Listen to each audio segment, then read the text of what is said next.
Tulog na yung mister ko. Baka pwede mo naman akong paligayahin. Pasensya na. Pero, di kita magpagbibigyan sa gusto mo.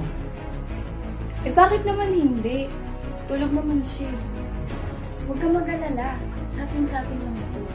Tara nga dito, nang gigigil ako sa'yo.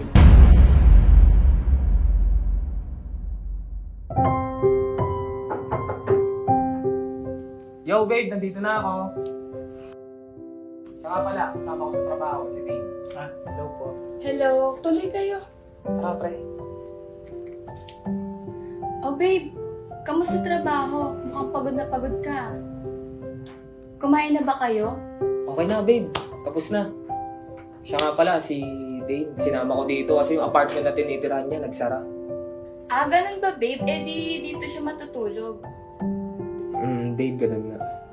Kung pwede po sana kahit isang gabi lang.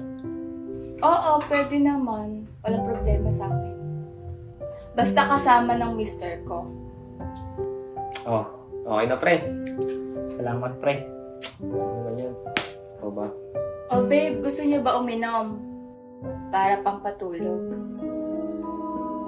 Yun oh. Sige babe. Oh, ikaw pa pre. Nag-inom ka ba? Nagiinom pero hindi naman masyado. O siya, kukuha ko muna kayo ng maiinom. Sige babe. Thank you. Alam mo, pre, swerte mo sa asawa mo.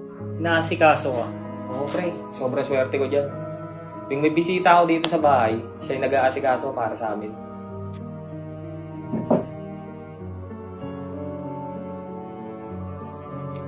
O ayan babe, mag-inom muna kayo. Pag nabitin kayo, kukuha ko pa kayo. Oy babe, thank you. Ako pre. Siya.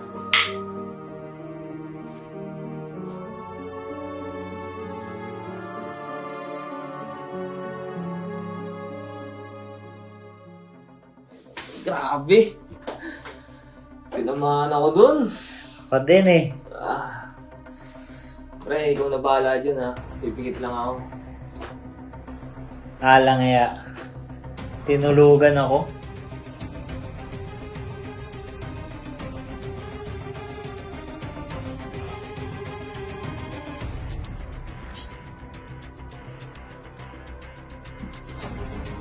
Tulog na yung mister ko. Baka pwede mo naman akong paligayahin. Pasensya na. Pero, di kita magpagbibigyan sa gusto mo. Eh bakit naman hindi? Tulog naman siya. Huwag ka mag-alala. Sa atin lang ito. Tara nga dito, nang gigigil ako sa'yo.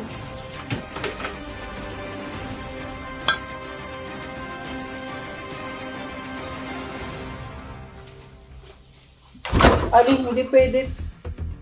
Huwag ka maingay. Akong bahala sa'yo. Basta walang makakaalam dito. Mali itong ginagawa mo. Mali kung may nakakaalam. Eh kung wala naman, di naman masama, diba? Natatakot ako sa ginagawa mo. Baka makita tayo ng asawa mo. Huwag kang matakot. Tulog na yun.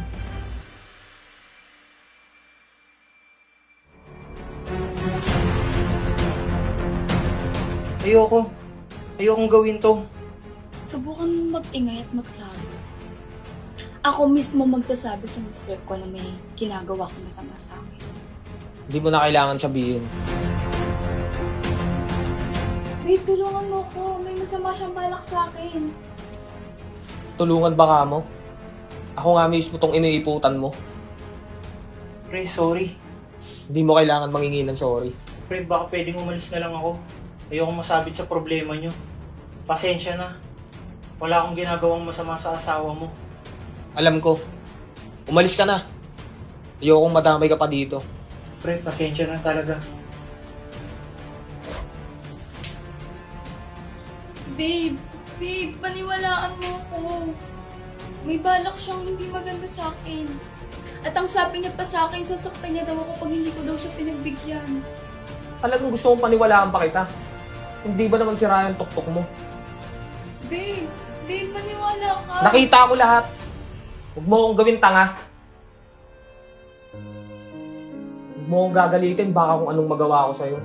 Kung ako sa'yo, umalis ka na. Ayoko makapanakit. Ayaw na kitang makita. Ayoko nang makarinig pa ng mga kasinungalingan. Babe, sorry na. Hindi na mauulit. Tama na. Pwede lang umalis ka na. Ayoko na kitang makita. Pero babe, Umalis ka na! Huwag mo na akong bigyan ng dahilan para saktan ka. Sobra ka, Ali. Lahat-lahat tiniis ko. Ginawa ko lahat para maging okay tayo. Tapos eto igaganti mo, napakawalang kwenta mong asawa. Hindi na kita matatanggap dahil sa kababuyan mo yan. babe, sorry. Umalis ka na. Alis!